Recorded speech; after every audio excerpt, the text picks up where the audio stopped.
Each badger marks the track with its own scent. His black legs are short but very powerful for digging. The name badger probably comes from the French word bêcher, meaning digger.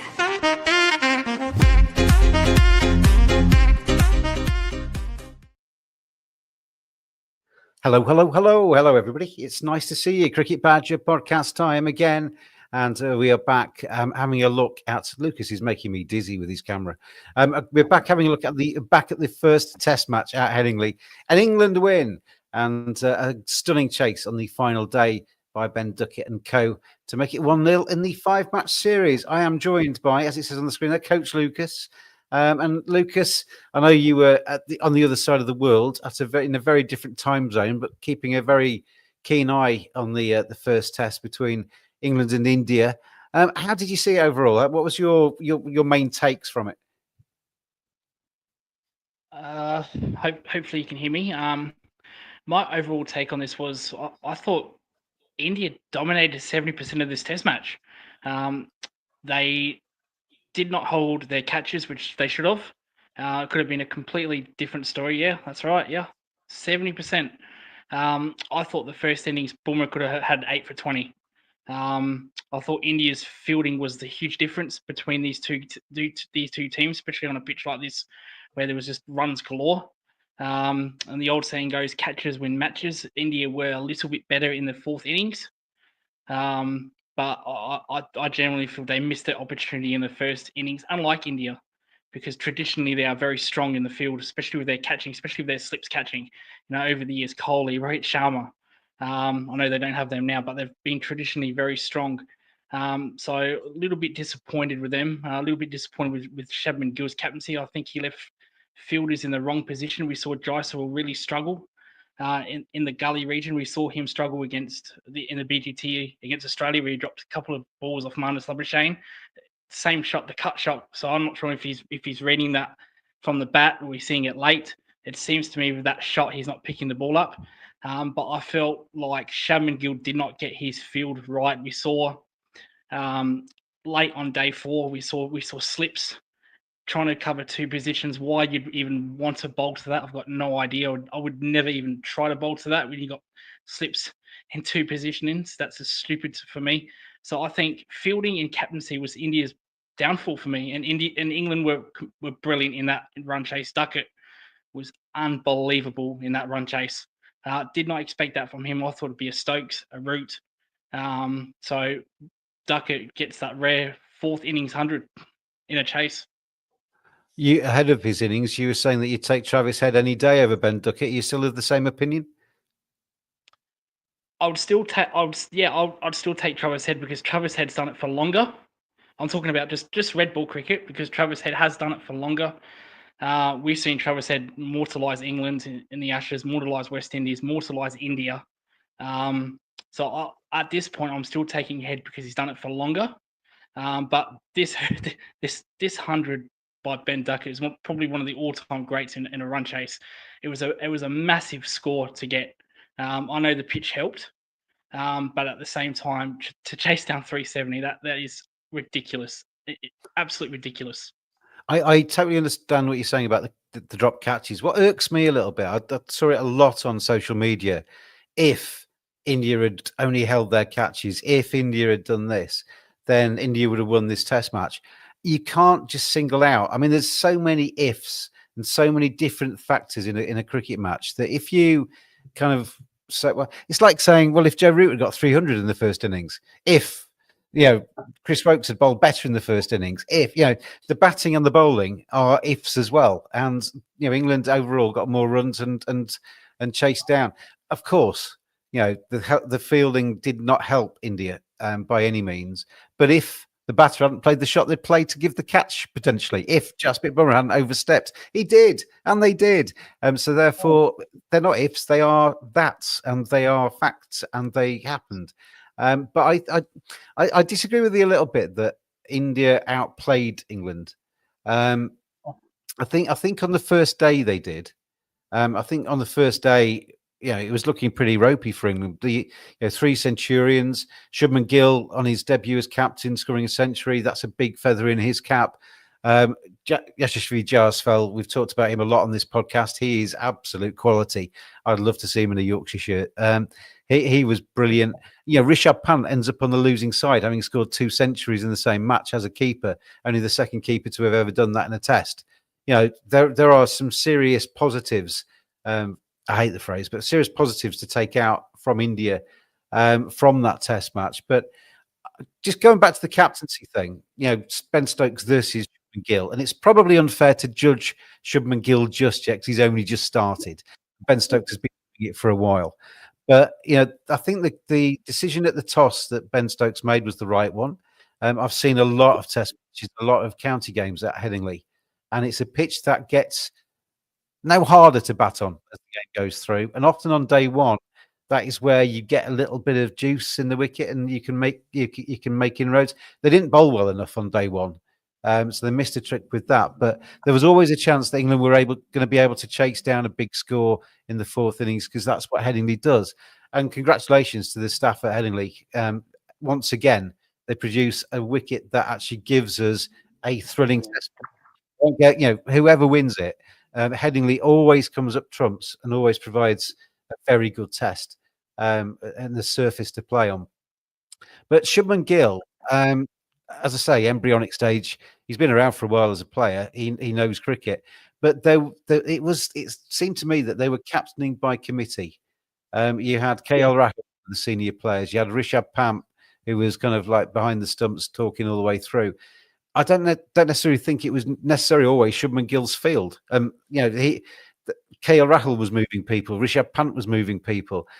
Shubman Gill, if he's going to be a captain for India, needs to be maybe a bit stronger than that and say, yeah, look, guys, this is how I want to do this.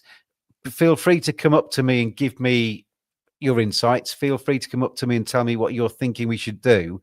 I'll take it on board or I'll not take it on board, depending on how I see it. But don't change my field.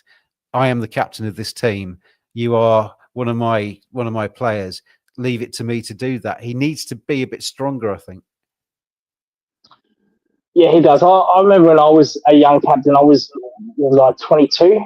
So I was a very young captain myself, and we had strong leaders. And sometimes strong leaders, they get a little bit egotistic. I'm not saying KL Rahul is that, or Rishabh Pant is that, or Jasprit Bumrah is that.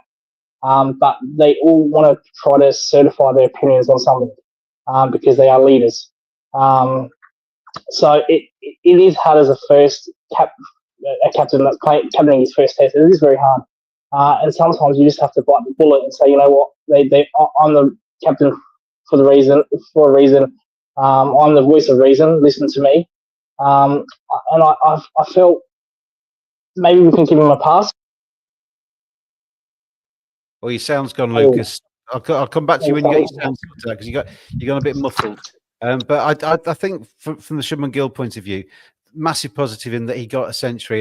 And one of the reasons they've made Shubman Gill captain is he's young, he could do it for a while, but they also want to try and maybe get him to stand up to the mark and take that responsibility and use that responsibility to be a better player and maybe not throw away some of the innings and some of the starts that he has had, because there's no doubt, when he's at his very best, he is a Rolls Royce of a player. So that is a positive that he got a century in his first test as captain, and that goes on. But I think too many players become captain and try to be somebody else. You've got to captain as yourself. Yeah. You've got to be, Ben Stokes does that. Don't always agree with everything Ben Stokes does, but you know that's a Ben Stokes team. You know that every decision he makes is a Ben Stokes decision. And it might be in committee with Joe Root and Brendan McCullum and stuff at times, but it's ultimately him leading on the pitch. You can't captain trying to imitate somebody else or trying to be somebody that you want to be. You've got to be you, haven't you? Well, of course you've got to be you. And you're completely right. When England is playing, you know who the captain is. You know who's setting the fields. You know who's putting fielders who's bowling next. I didn't feel that with India. Now, like I said before my mic cut out, maybe we can give Shubman Gill a bit of slack because it is his first test match. It's going to take time. Sometimes captains take time to actually speak up, James. When a leader strongly, like the Indian dressing room is very strong with leaders, as I said. And when you've got so many ideas, maybe you get a little bit tentative. You don't really speak up. As I said, I was a young captain. I had strong leaders. I had bowlers, were in their, mid 30s, late 40s, have taken a lot of wickets, a lot of batsmen that were what you call vintage batsmen. They've been around for a long, long time, strong in the dressing room. And sometimes I myself, it took about, 10 matches just to say, you know what, I'm the captain. I need to speak up. So I think maybe we can give Shubman Gill a little bit of leniency with that. A little bit of leniency. It is his first Test match, but I'd like to think probably his third, fourth, and onwards, he sets the authority. I'm the captain. I want him at that field. I want him at that field.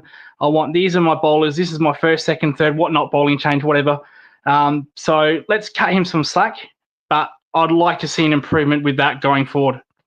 I think it's going to be interesting to watch him through this series because he should grow as a captain as this series goes on. Yes. Otherwise, he's not going to be a captain for very long. I think Gautam Gambhir needs to be quite key to this as well. He needs to be alongside Shubman Gill. He needs to be making sure Shubman Gill's got the voice in the dressing room. And Gautam Gambhir's record as coach since he's come in as Indian coach isn't the greatest. I wonder about him. I think I'm not a massive fan of Gautam Gambhir. I have to say, I think some of the things he said in the past have been a bit controversial for various reasons. I mean, obviously, fine player in his own right, but hasn't really taken this India side forward just yet. And they look a bit fragmented to me. And as I say, it's going to be very interesting to see how can Shubman Gill show his leadership. Can he pick this team up? Can he really get them together as a cohesive unit? Or are there going to be lots of sort of like different functioning parts, all trying to do their own thing with Gautam Gambhir doing something else on the balcony? That's going to be something that we'll watch with interest as we go through. In terms of the toss, I thought Ben Stokes got it absolutely bang on. Chasing on that pitch is the right way to do it. Didn't necessarily bowl as well as they possibly could have done in the first dig. But looking at the way Jasprit Bumrah bowled in that first innings, blimey, he's good, isn't he? I mean, sometimes you have a debate in cricket, Lucas, about who is the best and who is this, that, and the other. I don't think anybody can argue that he is the best fast bowler in the world right now. Well, you're living on la la land if you don't think he's the best bowler in the world. It's not even close. It's not even. He's the best bowler by an absolute mile. He has been for the last 2 years by a mile. And that margin is even extending series by series. I mean, that's where England did really well, wasn't it? In the chase, they nullified Jasprit Bumrah to some degree. And it was interesting after the match when Ben Stokes was talking, he said something along the lines of, we saw off Jasprit, as if that was basically the key to the chase. They saw him as the threat, they saw him off, and they got runs against somebody else. When Stokes came out, he played very within himself to start with when Jasprit Bumrah was on. Defend, right, I'm going to soak him up. As soon as they changed the bowling, he then launched into a hit of 4. Very obvious that he saw the matchup, and the key matchup being Jasprit Bumrah against his top order. Well, it was astonishing because they weren't. I don't think at one point they were trying to blast Bumrah out of the attack. They were, as you said, they were just trying to survive or play as less balls as they possibly can. Anything right off stump they wouldn't touch. There was a commotion with Ben Duckett that he left 2 balls in a row, and the commentary was saying, well, when's the last time you did that?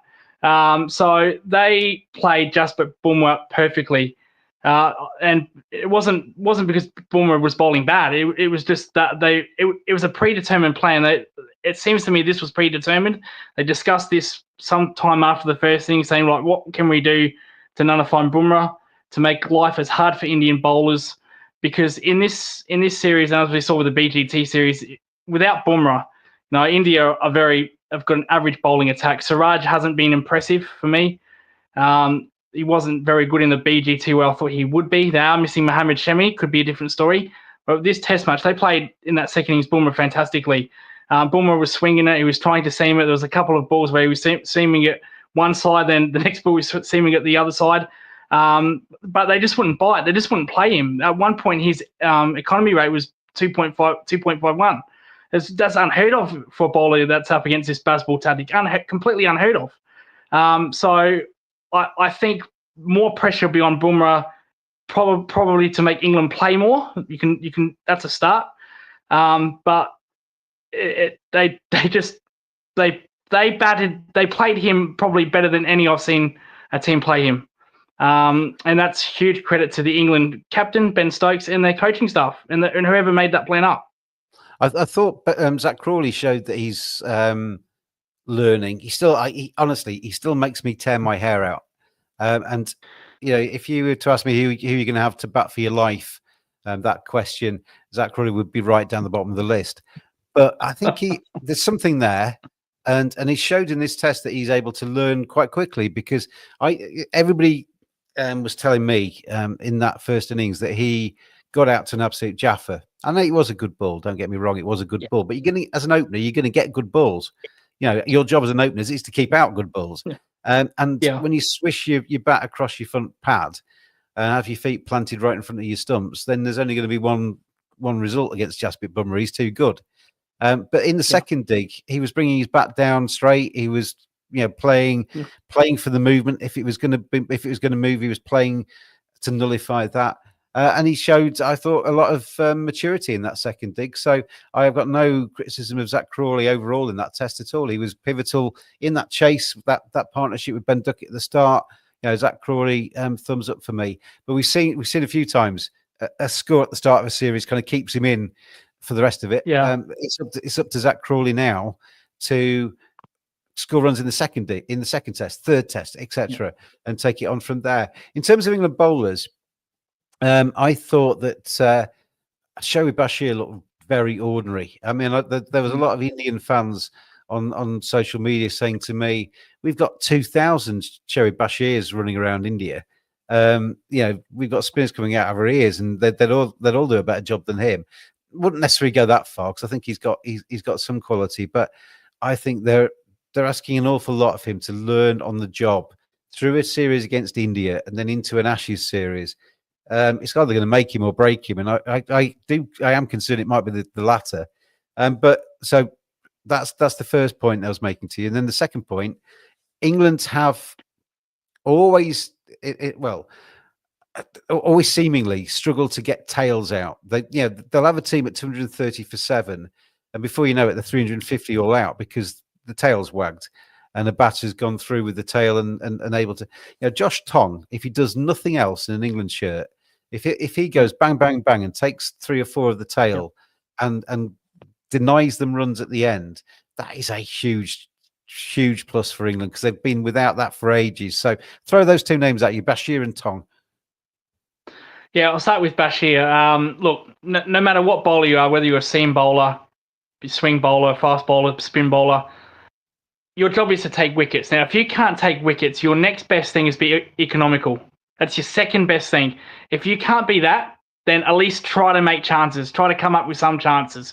And with Bashir, I didn't see that from any of those three things from him. Didn't create many chances.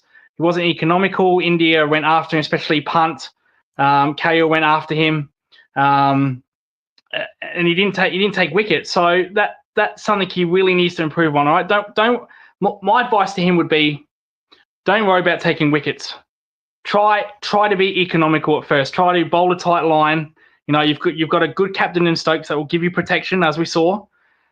Sometimes captains can be too defensive. I saw that a little bit with Shaman Gill in England's chase. But you've got a good captain who will back you. And Stokes, in the media has backed Bashir repeatedly, saying he's the only one that wants him in the team. We see him going forward. He's going to play in the Ashes unless something disastrous happens. So he's been backed publicly by the captain. So Bashir just needs to, I think, work on control, because we saw with other spinners like Jack Leach, again, probably doesn't take wickets, but he brings control sometimes. So I think Bashir needs to just get a little bit of control. Call me old-fashioned, Lucas, but if I was the England selector, I'd pick the team that would give me the best chance of winning today, not the best chance of winning in 5 years' time.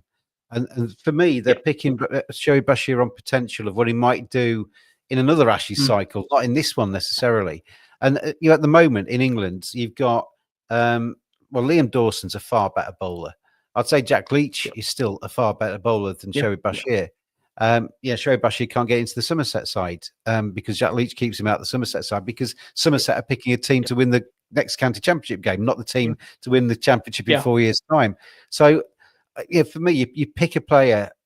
I mean, this goes back to Zach Crawley 60 Test matches ago. Yeah, he wasn't ready. He's maybe kind of getting a little bit better, but he's still not an amazing Test opener. But they've been picking him with an eye on the Ashes this coming winter for the last 4 years. They're picking Shoaib Bashir with an eye on the Ashes this winter. For the last 2 years or whatever it's been. And don't get me wrong, he takes wickets, but Ian Ward on the commentary, one of the lower order for India swiped across the line and hold out a deep mid wicket, and they said, Bashir deserves that wicket. It goes down as a wicket in the wicket column, but it's only because the number 11 didn't rate him. Yeah, I heard that commentary too. I chuffled at that one a little bit. But sometimes as a bowler, you got to also make your own luck. And again, it sounds like I'm putting down Bashir, not praising him, but again, he's not really doing that either. So he just needs to, in my opinion, just work on one thing: control. When you work on control, wickets will come because batsmen will get desperate. They want to play more attacking, and you'll get wickets. Now to your second point, Josh Tongue. Weird for me, because if he doesn't take out, again, if and buts, but before he took out the tail, I thought he was poor. He is not the bowler that I saw in the Ashes. Now, during the Ashes, I saw him swinging the ball. He was pacey. He's a skiddy bowler. I'm not seeing that with Josh Tongue. I'm really not. Now, as you mentioned, what he did do really well, not once but twice, James, was take care of the tail. And you've mentioned that England have really struggled with the tail. We saw that in the last series of the Ashes with Cummins and Lyon, really struggled to get them out. We saw that in the Indian series in India, where you looked like they had India on the ropes, and then Patel comes out, makes runs, Jadeja makes runs. So, yes, I agree with you. If Josh Tongue can do that, or whether it's Josh Tongue or not, if they can wrap up the tail quickly, then you're every chance of winning Test matches. And from what I saw, Josh Tongue did that twice. So if that's the role he wants to play, that's fair enough. But as a general bowler, I think he's completely different from what I saw against Warner. Yeah, I think that will come. He's been out for a long time, Josh Tongue. He's had a kind of pectoral injury, which obviously is he's probably been able to run and keep himself fit, but he's not been able to kind of do the bowling as much as he would have wanted with that injury, because that's key, isn't it, to kind of your bowling action, of course, your pec muscles. So he's kind of coming back in. They've obviously seen that he's fit again, playing for Notts, so they wanted him back in the side, probably if we're honest, with an eye on Australia in the winter. And I think he will get better as this summer goes on. I think there's a lot to like about Josh Tongue. I think he's a good player. And even if all he ever does is take the last 4 wickets of an innings, he takes them quickly. Happy days. We'll have that as England supporters. Anyway, I should say thank you very much to seatfrog.com, who are the sponsors of the Cricket Badger podcast. Here is what they're all about. We all want to be...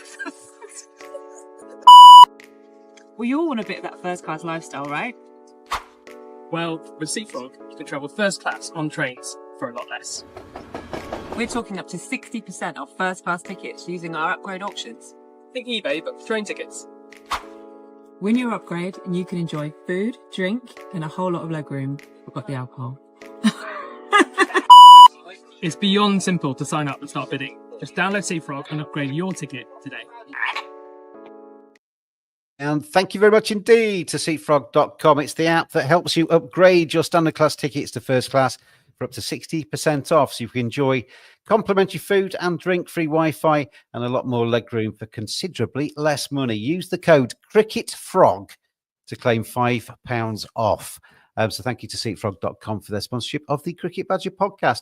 I did a tweet yesterday, Lucas, which was it was about Ben Duckett, basically, and it was before he'd got to 149 or whatever he finished with.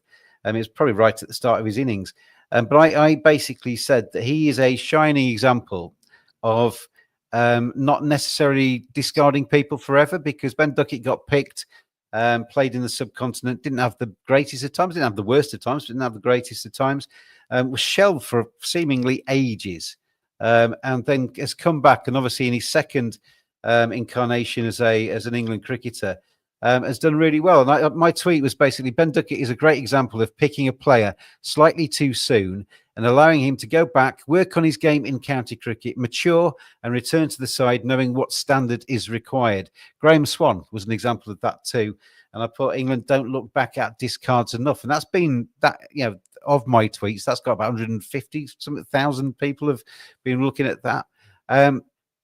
Sometimes the tweets that you kind of take 2 seconds to kind of write end up being the ones that take off. But the I think it's a decent point. I mean, I would do because it's my point. But I think it's a decent point that sometimes I think everybody's always looking for the next best thing. Sometimes the next best thing might be something you've already had in the side. And if a player's been in, and Alex Lees say, and Adam Lythe's probably too old now. I think he's probably given up the chance that he's 36, 37. But somebody that's been in there has had maybe 5, 6, 10 tests, hasn't quite worked. So they've moved on to somebody else, but has gone back to their county, has kind of understood what Test cricket is a bit more about. So they know what to expect next time they're called up. They go away and maybe tinker with their technique a little bit so they're better prepared next time around. But if they do all of that and then nobody ever picks up the phone and says, come back and play again, it's all been, well, it's all good stuff for the county they play for, but it's not going to do England any favours. Maybe that failed audition where they go away and learn their lines and come back and then deliver an Oscar-winning performance. England maybe need to look at that, and every Test team maybe needs to look at that a little bit. Yeah, absolutely. Jennings is another good example of that. Keaton Jennings. It's the same with bowlers as well. When I wanted to get into my state team, I had to tweak some things. It's also attitude, and you got to have mental strength to actually change your technique. You got to be really well-minded. Do you accept that you need to tweak? You say, no, what I've done so far has got me to this Test team. I'm going to keep it as it is, and hopefully it'll work some down the line. I've been on previous shows. I did the opposite. I've, stupidly probably gave up a bit too early. Didn't want to change anything. So it's a mental grind as well. But in Ben Duckett's case, in my opinion, James, I think he's one of the best openers in the world. Look at other teams around the world. I think he's the best opener in the world myself. Yeah, look at openers around the world. Australia are a mess with their openers. Khawaja can't buy a run. Labuschagne, maybe he's a joke. South Africa don't really have any strong openers. India, Jaiswal's, I think, there, but Duckett's done it for a little bit longer. If you're picking a World 11, Lucas, you're opening with Jaiswal and Duckett, aren't you? Oh, for sure. Yeah. That's not even a debate by a mile. So it just shows you for how Ben Duckett has came along. Now, that Indian series that you mentioned years and years ago, it wasn't like he made ducks. He made a couple of handy runs there and there, but he did go back and change his game. He became a little bit more attacking. He wasn't quite like that in his first stint again in India. Okay, maybe pitchers got to do that, but he was a bit more defensive. So sometimes if your mind is pretty stronger-minded, and you have the ability to change your game, yes, it can work out, not just for batsmen, but for bowlers as well. And I think, as I said, Ben Duckett has done that brilliantly, and he's probably the best opener in Test match cricket right now. Yeah, I think we're probably both Ben Duckett and Graham Swan. They were picked too young. You need to have that kind of mental maturity as well as being a good player, because you need to be able to cope with the things that get thrown at you, and kind of keep discipline and various other stuff. And if you pick too young and you haven't quite got that, you're not going to succeed. And people get more mature as they get older. That's kind of the nature of the beast, isn't it? And they and are better prepared mentally as well as game wise for it. I mean, you talk about people changing the game and stuff. I think it's horses for courses, that, isn't it? Because I know the spinners who have gone away to England Lions or under 19s or whatever, and the England setup have got hold of them and tried to change them, and said, right, let's make you run up straighter, or let's do this, that, and the other. And they've come back to their county and they have been lesser players as a result of it. They've lost their kind of zip, or and what made them get selected in the first place. And I think as a player, you've got to be obviously open to people. If you go into the England setup, you're going to have people speaking to you who are have played the game, have played at that level, who are qualified coaches and have been doing it for a long time. So you've got to kind of be prepared to open your ears and listen to what they've got to say. I think you've also, Lucas, got to be prepared to say, no, I'm staying with this. This is how I do it. Yeah. Well, you hit the nail on the head. It's horses for courses. Hindsight, maybe I should have done something differently, but that's hindsight. Can't help that. It's done. What's done is done. To your point, James, yes, I'm probably one of the examples. I was a mean pace bowler, and then I turned into a delicate little keeper. So as you do get old, you do get a little bit more mature. There was nothing delicate about you. Well, I'm trying every day. I'm still playing cricket, so you never know. I could become that angry fast bowler again.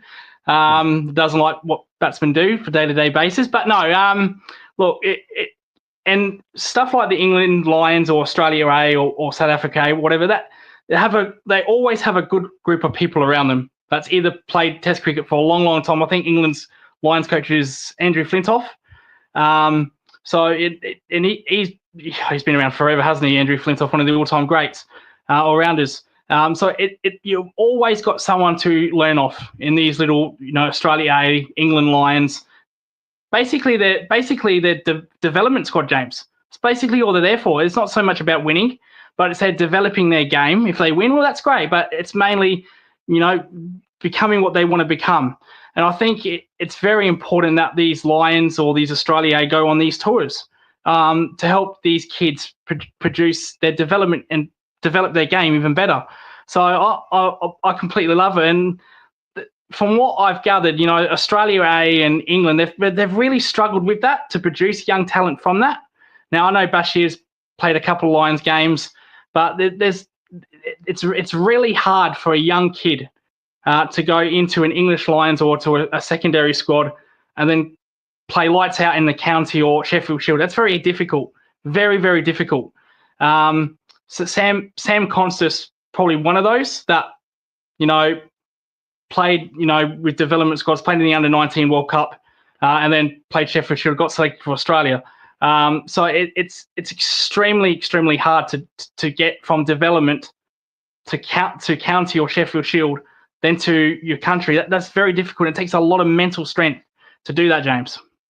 Absolutely does. And I quite like the way England have done it earlier on this summer, in that they have, it's not just been youngsters.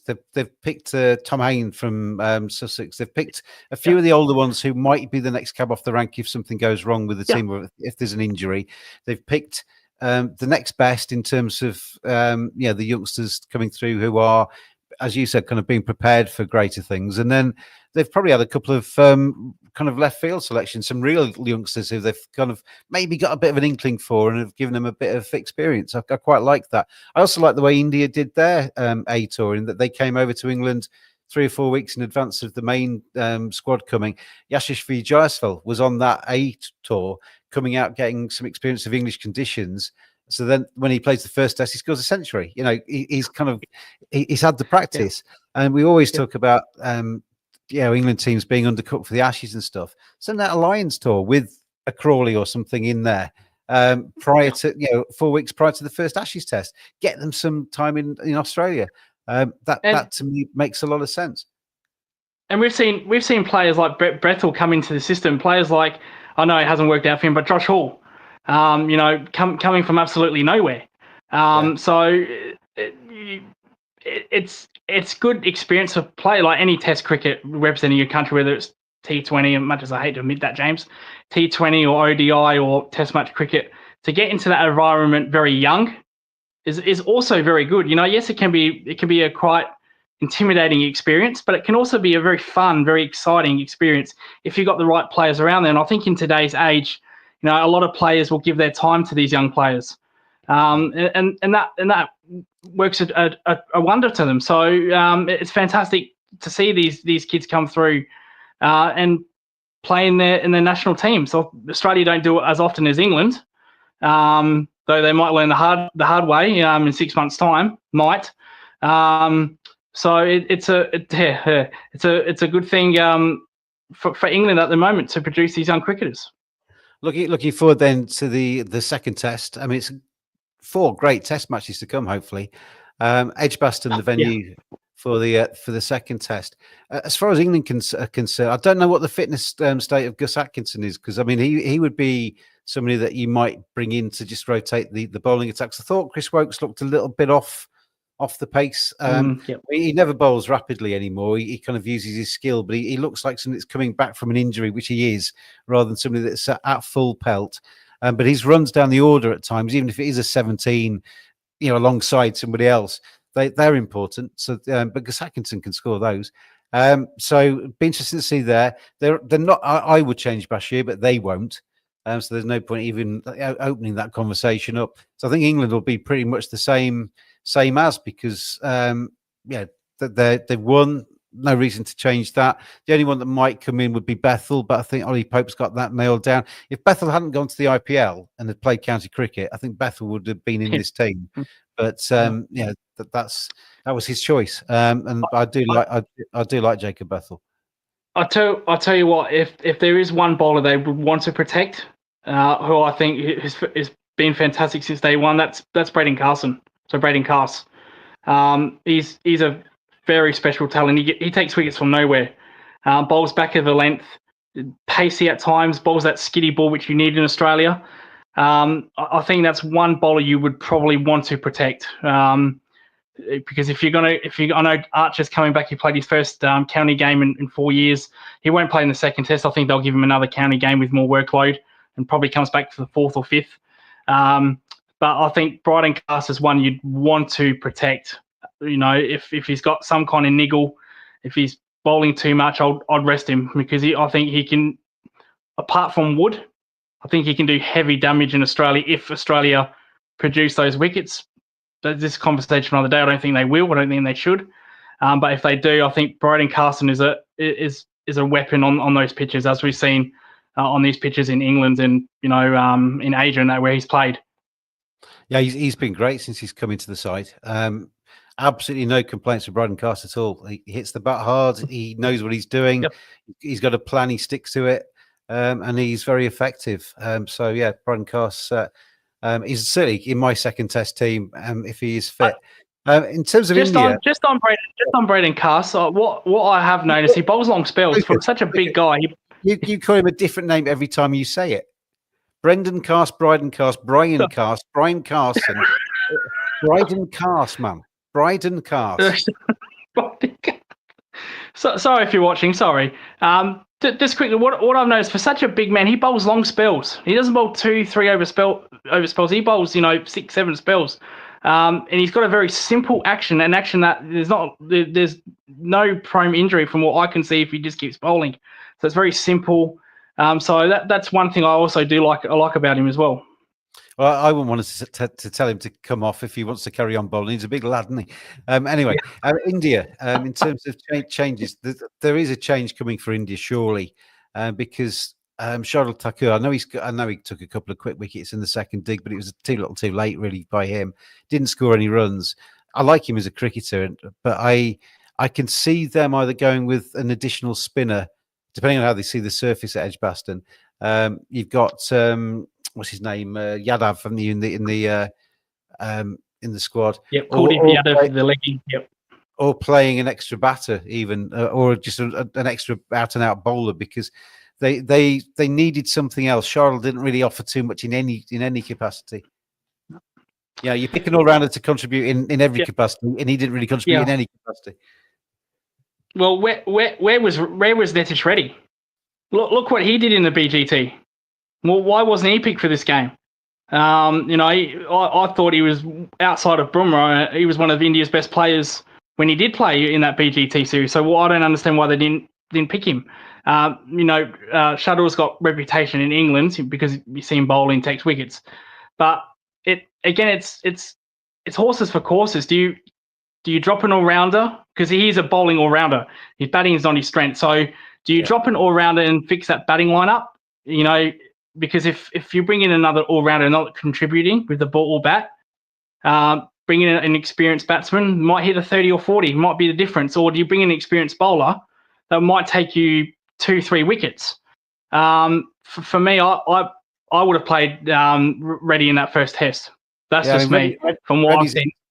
Reddy's in the squad, as is Ishmaran. You've got Durrell's obviously the backup keeper. He's not in a displaced pant after 2 centuries, is he? Washington Sundar, who can bat. He can certainly bat. And then you've got Akash Deep, and you've got Arshdeep Singh, left arm and pace bowler.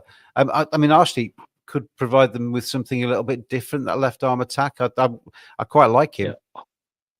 I like Akash Deep. So I think on these pitches, I don't think seam bowling is going to work. I think you need swing bowling, especially if it gets cloud cover. I really like Deep because that's one thing that Arshdeep Singh does do. He swings the ball back into the right-hander, doesn't he? Yeah. Oh yeah, absolutely. We saw that in the Bangladesh series a year ago. We saw bits and pieces of that in the BGT. He can swing a ball.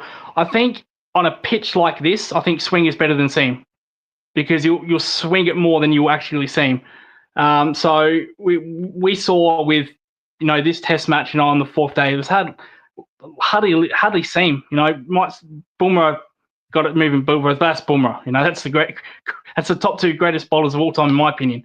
So I think you need a swing bowler in case it gets cloudy. And as we saw, under the lights, that could have been really helpful, like a Deep under the lights with a little bit of drizzle. Could have really helped the swing.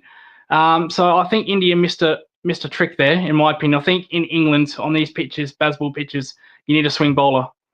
We saw that with Zimbabwe. Now, they started with their 2 seam bowlers. Swing bowler came on, swinging a mile, absolute mile when he came on, but it was too late. So I think swing is better in these conditions than seam. Absolutely agree. We'll be back again after test match number 2, a series that I've been looking forward to for some time, and it has not disappointed so far. 1 test down, 4 to go, England leading by 1 match to nothing.